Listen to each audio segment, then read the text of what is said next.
Anyways, we've got a hell of a struggle ahead of us, don't we, on the healthcare front in terms of the creeping privatization, the cutbacks, the federal-provincial negotiations, which I know you're talking about this weekend. That'll be really a defining moment, I think, is my guess, in the history of our whole healthcare system. And I'm very grateful to you folks for your activism and your willingness to keep fighting to serve, to save, and preserve and strengthen what is one of the most important elements of our society. So my hat's off to you. Of course, every time we're fighting one of these cutbacks, the argument is thrown in our face time and time again. Well, we just can't afford it. There's no options. Get real. Healthcare is growing as a share of the total budget. The fact that they cut everything else in the budget mathematically makes it essential that healthcare grows as a share of the budget, but never mind the facts and the context. And this claim that we have to tighten our belts and there's nothing that we can do about it, I think is a central claim that we have to take on in this fight, but also every other struggle that we're engaged in for social justice and caring and inclusion. So that's what we're going to do today. I'm going to talk a little bit about the economics of austerity and the politics and the culture of austerity, because it is a kind of an insidious idea that creeps in, and if people start to accept that idea that there is no choice but to tighten our belts, then the battle is half lost. So here's a couple links for those who would like some additional information before or afterwards. Of course, the top is the Center for Policy Alternatives website that I'm sure many of you are familiar with, the CCPA's publications. It is our progressive think tank, and they've done some tremendous work on the healthcare front. Most recently, for example, they're the ones who blew the lid off of the impact the CETA will have on prescription drug prices. They got a report out within a week of this so-called deal that they signed in Brussels. It isn't actually a deal at all. They're still negotiating it, but Stephen Harper really needed a public relations distraction from everything else that was going on. So he said, well, let's sign the deal even if it isn't negotiated yet. And of course, a big piece of that, one of the offensive demands from the European side was stronger drug patents. So the CCPA is the group that published the estimate showing it'll be about $1.5, $1.7 billion a year in extra prescription drug costs. And that will more than outweigh all of the savings for people who buy BMWs, Mercedes, Audis, and all the other products that would come in from Europe under a free trade agreement. So the claim that CETA will make consumer prices lower, which is the standard assumption, is quite wrong as long as we include drugs, prescription drugs, in the equation. That's just one of the many good reports that come from the CCPA, and there is now an Ontario office of the CCPA that's been opened in the last year at Ryerson University here, so there's going to be a stronger Ontario focus for some of the work. The second link is a link to that book that Katha mentioned, Economics for Everyone. That was meant to be a textbook, if you like, on economics for non-specialists. There's no charts and graphs or formulas in that book. It's all cartoons and plain old conversation. So on the website, there's a bunch of additional materials that you can get for free, excerpts of the book and course outlines and student exercises and stuff. So for anyone who's interested in learning more about critical approaches to economics, check that out. And the bottom one is my Twitter address, Jimbo Stanford, and I will tweet a few times from today's meeting to talk about the great stuff that's going on here. So, economics is called a dismal science, and usually that moniker is well deserved. The orthodox definition of economics talks about scarcity. It's like we're a whole profession full of grim reapers. We love to get up in the morning and talk about how bad things are. That's kind of the culture that infiltrates the economics profession. And the modern day application of that, of course, is the ideology of austerity, which presumes to be an economic necessity, but actually is more about politics than about economics. If you will recall, until 2008 in Canada, we balanced our budgets, provincially and federally. We paid for everything that we needed from the public sector and then some. So this idea inherently that we can't afford stuff is not valid. We've got very recent history to show that we can afford stuff. But then, of course, 2008 was the onset of a global financial crisis, which I know is going to shock you all. It was not caused by the wages paid to healthcare aides in Ontario's hospitals. I mean, I know that is a strange thing to say, and it was actually caused by wheelers and dealers in the privatized financial system around the world who were allowed to play without adult supervision. In essence, that's what brought about the crisis. And the tremendous irony is that folks who were running the system before the crisis, whose excesses and greed caused the crisis, have actually used the moment of the crisis to reinforce their own power and their own influence and their own hegemony, if I might use such a highfalutin word at 9:43 in the morning on Sunday. Hegemony. Wow. It is all about a political construction to promote this idea that we have to make do with less, and that means less in our own jobs. It also means less as society in terms of the social wage which we consume through our participation in the community or our citizenship. So that's what we're up against, and this whole ideology of powerlessness or inevitability in a way is the most dangerous feature of austerity. Never mind adding up the budget deficits or making some of the concrete economic arguments. I think it's this deeper sort of defeatism that they want to instill in us, and why we have to learn enough about economics to push back a little bit. Thinking about economics, I think about two things in particular. The first one, which I think is sort of the core lesson, if you know this, then you pretty well are an economist in my books. Where does stuff come from? Okay, if we're talking about a shortage of stuff, a scarcity, the fact that we have to tighten our belts, well, where does stuff come from? Does it just fall from manna from heaven? No.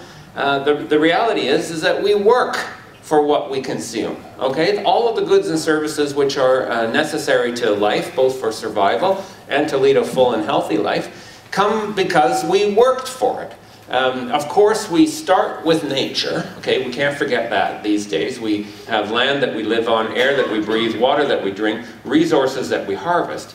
But then everything else comes from the application of human brains and human brawn in the sense of productive human effort to transform the gifts that we get from nature into the goods and services that are actually useful to our life. And healthcare, of course, is one of the essential services that we need for a good life. So that's the first lesson. The second lesson, while we're talking about the crisis and the austerity, is to remind people how it started. It wasn't, a giant comet hurtling towards Earth, an inevitable, irresistible, unpredictable bad thing that happened. It wasn't a big black cloud that just appeared over our heads one day and started raining. It was the outcome of deliberate social processes that we allowed to occur that basically hurt us, but we don't have to continue to allow to occur. And we have to have a storyline about what caused the crisis to deflect their attempt to pin the blame on us and our programs and our demands. So, when we talk about the economy, we really are talking about a four-letter word, if you like, and it is a four-letter word on Monday mornings when you have to drag your butt out of bed and go off to do a job. And whether you're working in a factory or a hospital or a store or an office, whether you work with your hands or you work with your brains or you work on a computer, whether you're paid by the hour or whether you're a so-called professional and you're paid by the month, okay? Well, guess what? Even when you're paid by the month, you're still a worker, even if they try to call you a professional. And sometimes the most exploited workers of all are the ones who work overtime for free, right? What kind of assembly line worker would work the weekend and not expect to get paid time and a half, let alone paid, right? But the professionals, if they get sucked into that mode of thinking, work for free. So I'd say you're the most exploited workers of all, in a way. What we all have in common is we have to exert ourselves with that productive human effort to produce the goods and services that are the source of all of the value that we have around us. So work, broadly defined as productive human effort. All work involves starting with what we have in nature and transforming those goods and services into use, or transforming those products of nature into the useful services that we have. And we use tools to do it, of course. Nobody works with their bare hands. Not even a massage therapist works solely with their bare hands, right? They need tools. They need a bench. They need some oil, so there's not too much friction. They need a towel to cover the butt of the client that they're working on, right? So we all use tools to produce the goods and services. It doesn't matter what kind of work we're doing, how we're trained for it. that is what we have in common, and how much we produce is the source of all the value added in our economy. So the arithmetic of it is true. What we call the GDP is simply the sum total of the value produced through productive human effort by everyone in Canada in the formal economy, that is the formal paid economy.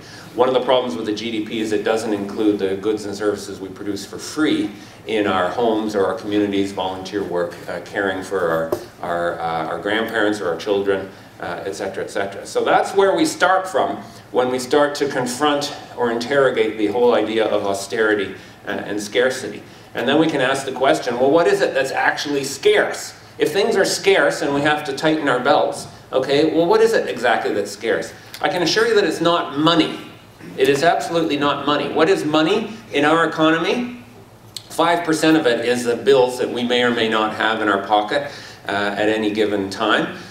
95% of it is electronic entries in an account, in a savings account, a checking account, a line of credit, a credit card account, a T-bills account, a money funds account. Okay, that money is not printed by the government. That money is created out of thin air by the operation of our private banking system. Every time a private bank issues a loan to somebody, they're actually creating new money. And the reality is they produce trillions of dollars of new money if and when a private bank decides that it's worth lending money to something. Okay? So there is no shortage of money in society, believe me. We might not be using the money for its best purposes, but there's absolutely no shortage of money in society. There's no shortage of capital in the sense of using money to invest in things like hospitals or community care centers or any other facility that we need or any other capital asset that we need in society.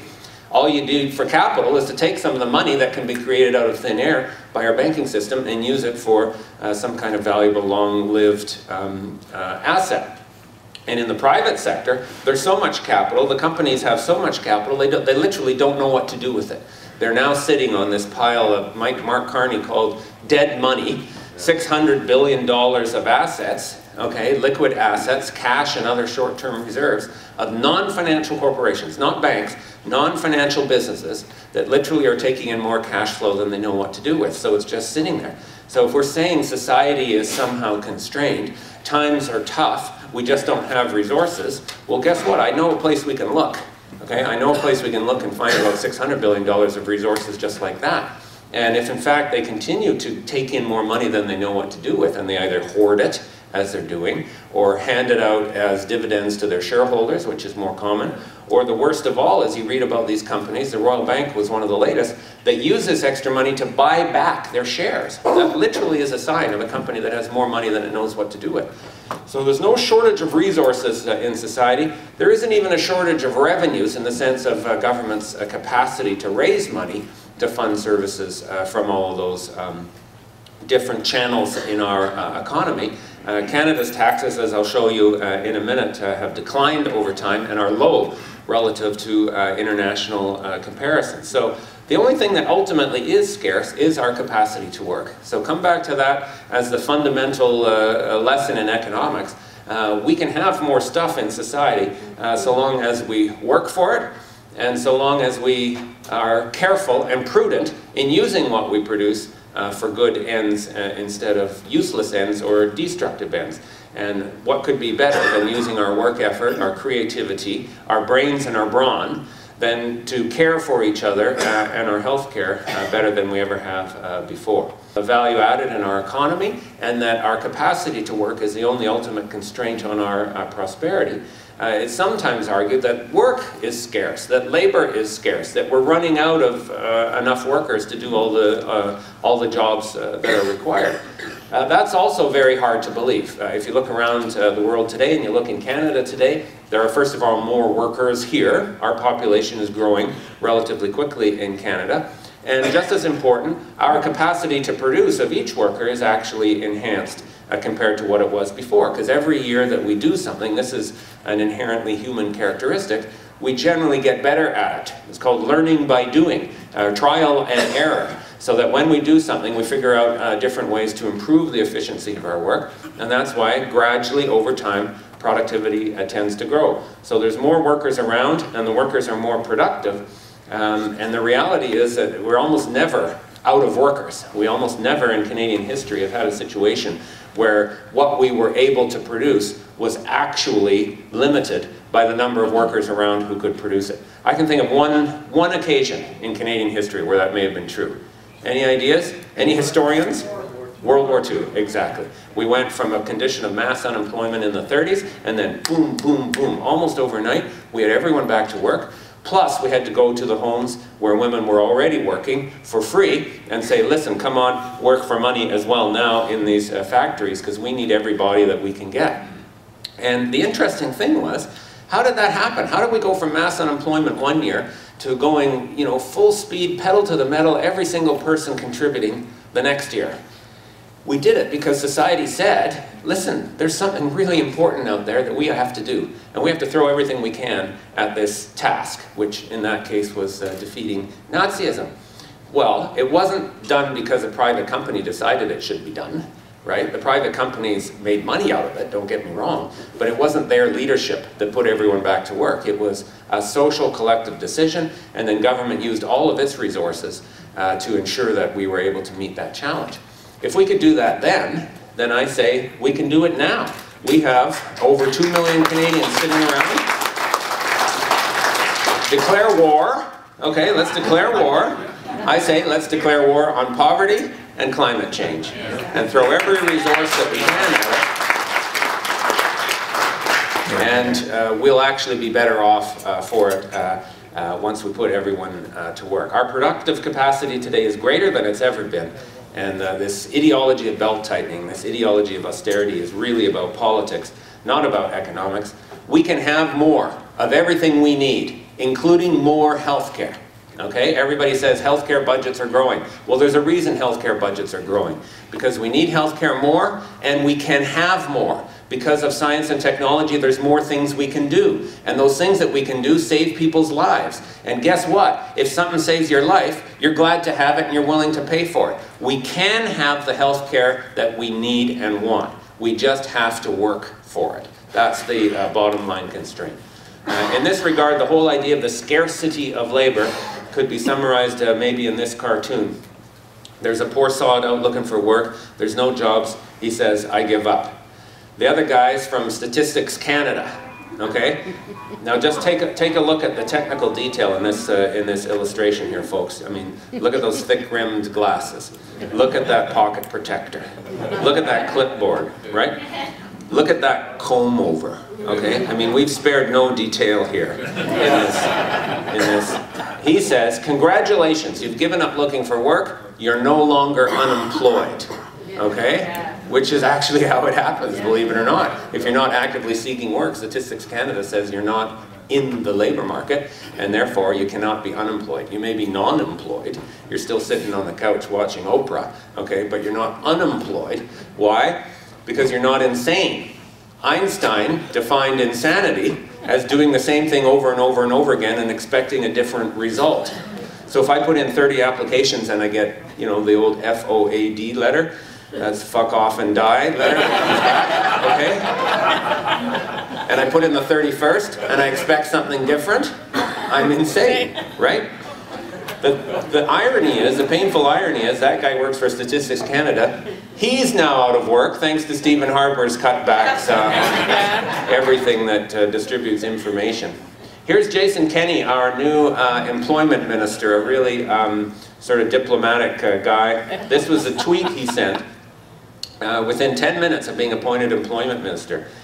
He denies that there's a problem of unemployment with this quote. I will work hard to end the paradox of too many people without jobs in an economy that has too many jobs without people. He is saying if there's somebody unemployed, it's not because there's a shortage of a job, it's because you're not in the right place at the right time with the right skills. And my job is solely to, you know, sort of smooth out that transition. And that view of the labor market, frankly, is an attempt to point the finger somewhere else rather than at government for its failure to create enough jobs to use the skills of all Canadians. In reality, our labor market, contrary to the claims of Mr. Kenney, has not recovered from the recession and is nowhere near the constraint posed by the number of available workers, even skilled workers. This is a graph. This is a graph that I prefer to use instead of the unemployment rate, which you read about in the papers often. This is a graph called the employment rate. And the advantage of this is it doesn't ask you whether you're actively looking for work or not. This one just asks if you're working, okay? Even this overstates the strength of the labor market because we're only looking at the quantity of jobs, not the quality of jobs, okay? Some of those jobs that are in this are part-time jobs or contract jobs where you're not working to your full potential. Now we see what happened on this graph. We were cruising along until the recession hit. 63.8% of Canadians of working age were employed. Okay, then we fell off the cliff with the recession, and we ended up down at 61.3%. We were down 2.5 percentage points. And that decline was the fastest decline in employment in Canada since the 1930s. Government was really worried about it at that time. They came in with big stimulus efforts. They kept the auto industry going. They pumped money into the economy. The central bank was working to keep the banks operating. So we hit bottom and bounced back a little bit. But not very far. We've bounced back about 1/5 of the distance that we fell, okay? So we're still 4/5 of the distance below where we could be, okay? If we put back Canadians to work, even as well as we were before the recession, which was not full employment by any definition, we would be, we'd have that many more jobs, about 565,000 more jobs, just to get back to where we were, let alone what we're capable of. So the Tories try to claim success because they point out that more people are working in Canada today than were working in 2008 when the recession hit. But they think that we fell off a turnip truck, okay, and can't figure out the fact that, well, in 5 years, or more than 5 years, Canada's population grew by a substantially amount. Our population grows relatively quickly, so as a share of our population, our performance is actually quite poor. There's a term in the stock market analysts and technical analysts are called for this type of a graph, and I apologize in advance to any animal lovers in the crowd. They call this a dead cat bounce. Dead cat bounce. You throw the cat off the balcony, it hits the ground, it bounces back a little, but it's still dead. Okay, that's the unfortunate analogy. Listen, guys, don't shoot the messenger here. Okay, I'm just reporting what they say down on Bay Street, and our employment rate kind of looks a bit like a dead cat bounce. And they also, the other claim the Tories make is that we're totally #1 in the world. I heard a Tory the other day at the Finance Committee. I was at the Finance Committee in Ottawa say we're #1 in the world as far as job creation. They're trying to recreate that feeling of national pride in 2010 when the puck is along the boards, the puck comes out, it comes across the goal, it scores! Canada, where you go, Canada! And they want us all to hug each other in thrills and bow down in thanks for them and their prudent economic management, right? There is a sports analogy that sums up our labor market performance, but it isn't the men's hockey team, it is the men's soccer team, which in the last rankings were 104th in the world. The women are great, the women are ranked 6th in the world, so I say let's put the women in charge of the labor market. I suspect it would do quite a bit better. This is an ugly thing to read when you've got a hangover, I know, so I'll just explain it to you. This is all of the countries of the Organization for Economic Cooperation and Development, 34 countries in the industrialized capitalist world, okay? And they're ranked according to that graph that I just showed you, the employment rate. What was the employment rate in 2008? What was the employment rate in 2012? How did it change? And we see that Canada's came down quite a bit. If you'd really repaired yourself after the recession, you should be back to where you were by that measure, not by the total number of jobs. And we ranked 20th out of 34, okay? So there's nothing to crow about. We're actually well in the lower half of it. There are some countries that can say they truly have recovered from the recession. Countries like Germany, Korea, and so on. There's others that have not fully repaired but done better than us, including Japan, France, even Italy, believe it or not. But Canada ranks well at the bottom. We've done better than the Americans, thankfully. America's had a horrible experience with the bank collapses and everything else. but we cannot say that in the broader sense of the world we are actually outperforming the rest of the world. If you actually started to add it up, okay, there's officially 1.4 million unemployed, but we know the problem with the official definition. There's people who've given up looking, there's people who are working part-time and can and should be working full-time, others, put them all together, true unemployment, 2.35 million, so well over 2 million Canadians, and that's over 12% of the labor force. So the official statistics don't begin to tell the story about how underutilized Canadians are. How we are underutilizing our brains and our brawn, our capacity to produce goods and services of value, and our capacity to generate incomes to support ourselves and our families. Just imagine what would happen if we put people back to work, okay? Suppose we don't put every one of those people back to work, but suppose we do declare war on poverty and climate change and war on bad health where we're at it, and put 2 million people to work. Average productivity per Canadian worker is $100,000. So on average, each worker on the job produces $100,000 of goods and services, so that translates into $200 billion of GDP, just by putting Canadians back to work. So, automatically right now, governments at all levels, through all of the different taxes that they collect, they pull in 35 cents of every dollar in GDP. That's $70 billion in new government revenue without a single tax increase, just by putting Canadians back to work. The combined federal and provincial deficits of all governments last year, 45 billion. This year it'll be much lower. This year it'll probably be about 30 billion.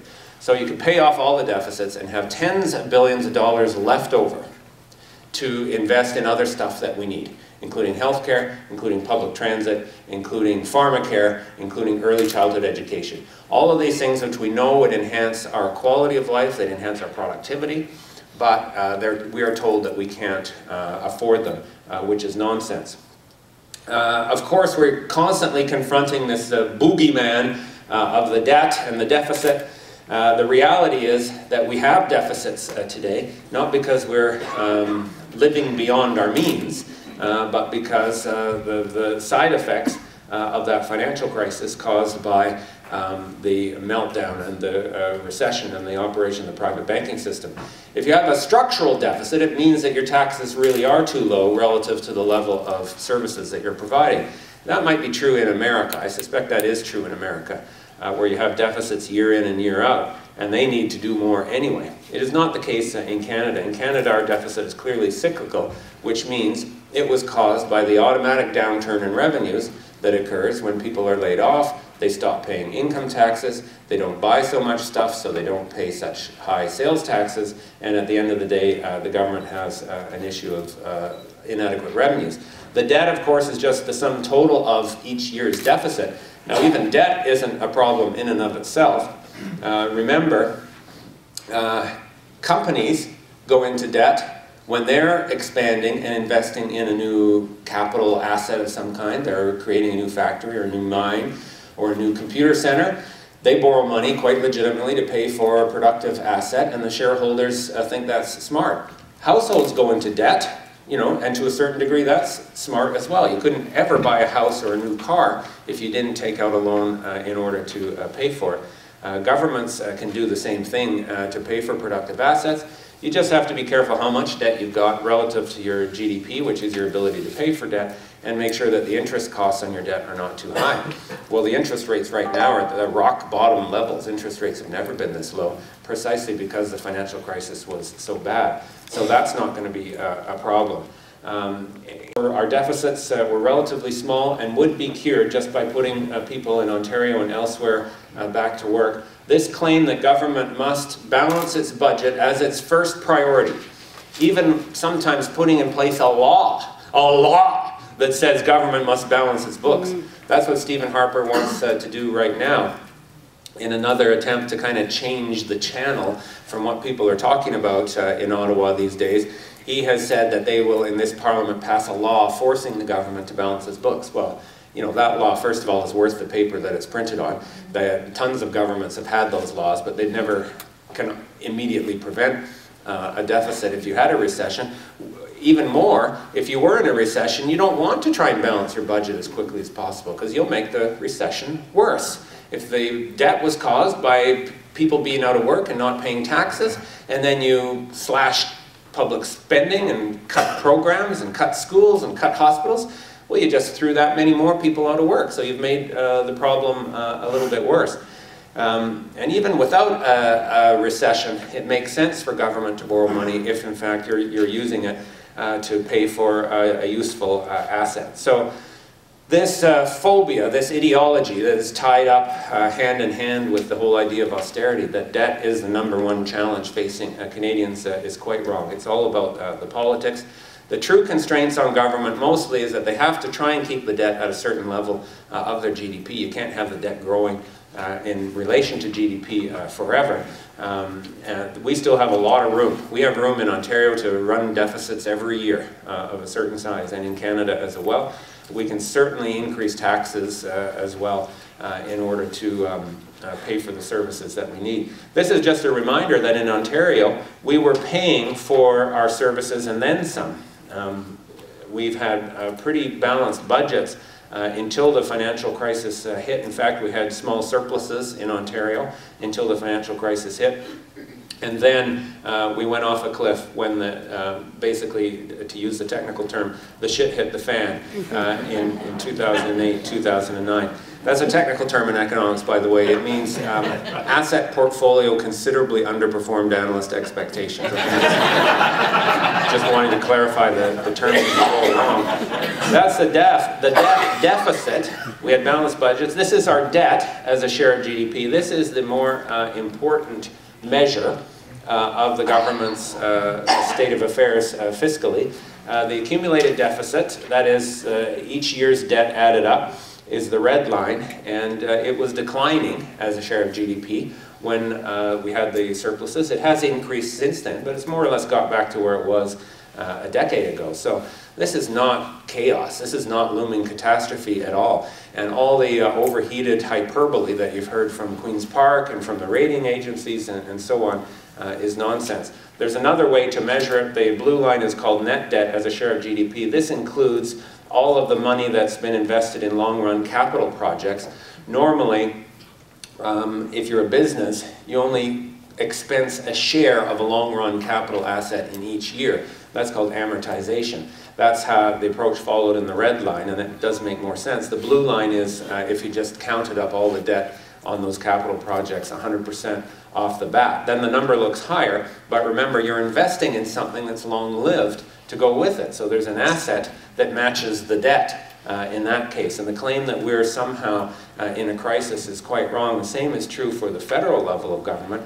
This is a federal debt as a share of GDP, which did grow during the 80s and early 90s when they had large deficits every year. Then it turned around with the big cutbacks. They had balanced budgets. And then, of course, we had this enormous crisis that occurred when the financial recession hit. Well, lo and behold, the debt bounced up a tiny bit. But it's already declining. The federal debt to GDP ratio is already declining. The provincial debt to GDP ratio is just about to stabilize and will start declining in the next couple of years. So at both levels, you could actually have a continued relatively sizable deficit year after year, but still keep this line stable because you're growing the economy's ability to service the debt each year that the economy is growing. It's kind of like you. If you went to the bank to ask to take out a mortgage, what's the first question they'd ask you? How much do you make? Exactly. If you're going to, if you work at McDonald's, then they're not going to give you a $100,000 mortgage because relative to your income that would be too much. If you're a UNIFOR staff representative, well, they just write you the blank check because they know how much you make. You're on the list. So this is where we get to this so-called animal farm theory of debt. 2 legs bad, 4 legs good, right? That was Animal Farm in fiscal affairs. Private debt good, public debt bad, right?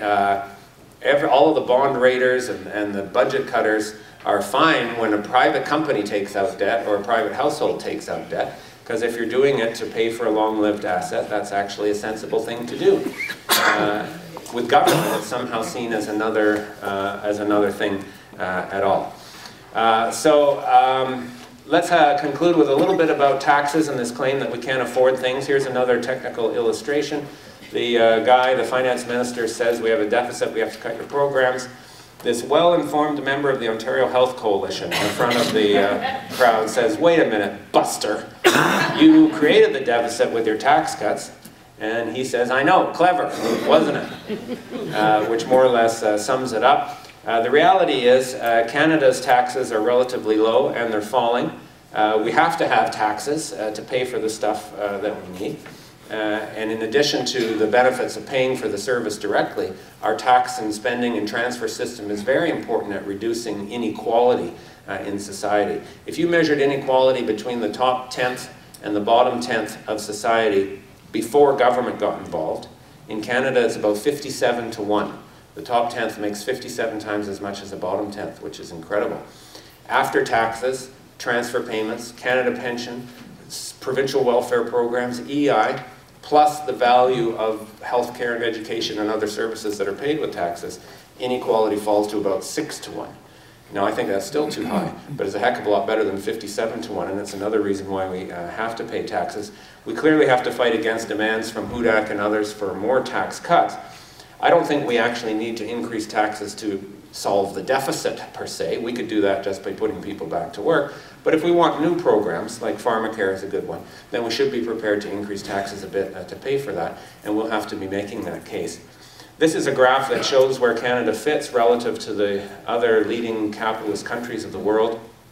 Our taxes were, this is I think in 2011, 37% of our GDP. That's a little bit higher than the US and Japan. It's lower than most of the rest of the world. The interesting thing about this, we've measured the change in the tax ratio as a share of GDP over the last 5 years. And the tax cuts in Canada have been bigger than in any other leading industrialized country, fallen by 2.6% of GDP. Which shows, again, this idea of scarcity. The government says we got no money to pay for healthcare, therefore you have to have cutbacks, but it was their own tax cuts that have clearly undermined the fiscal strength of those things. Compare that to Norway at the bottom. Norway's a country that's kind of like Alberta. They got a lot of oil, but everything they make on oil they save in this national sovereign fund, and the country itself still pays 58% of their GDP in taxes. And they have, of course, outstanding healthcare and other social services. And Norway always ranks first on the United Nations list of countries according to social standards. So if we just collected taxes how we used to collect them, or collected them at the average of other OECD countries, we'd have another 50 or 60 or 70 billion dollars to allocate to programs that we need, let alone the money that we'd get from putting people back to work. If you try to solve a deficit by cutting back programs, as I mentioned, you will get backwards effects. It's kind of like shooting yourself in the foot. The more you cut, the weaker the economy gets, the bigger your deficit gets. And that's exactly what's happened in a place like Greece. The cutbacks in Greece have been enormous. And the more they cut, the weaker the economy gets and the bigger the deficit gets. I think if we challenge the logic and the assumptions of austerity, we can absolutely push back on this. First of all, we have to debunk the idea that you can solve a deficit by putting people out of work. That's absolutely backwards. Secondly, we just have to reject the human consequences of what they're proposing. If they say we have to cut this because of the deficit, we say look at the social cost of what you're doing. Look at the people who are going to suffer and demand that we find something else. That basic stubbornness is important. We have to be prepared to mobilize politically so that governments that are tempted to cut first and ask questions later think about a different way. We have to remember, ultimately, it's our capacity to work and produce that determines what we can have. And then we have to demand our right to work and produce and demand our right to pay taxes. I know that sounds a bit bizarre, but that is part of paying for the services that we absolutely need. If we look around the world, they're fighting austerity everywhere. So we are not alone. The rich and powerful of Canada, like elsewhere, are trying to take advantage of this moment and win stuff that they've wanted for decades. Okay? For decades they've wanted to do away with Medicare. For decades they've wanted to do away with public pensions. For decades they've wanted to do away with employment insurance. And this, they figure, is their moment to do it. Well, people are afraid, confused, and not sure of the direction. But if we fight back in creative and militant ways, if we put the system on trial instead of ourselves on trial, I think we can win that battle. And that, combined with the Prozac I take, the trade union Prozac I take in my orange juice every morning, is what keeps me going. And thank you for you keeping going. Your struggle is very, very important. Thank you very, very much.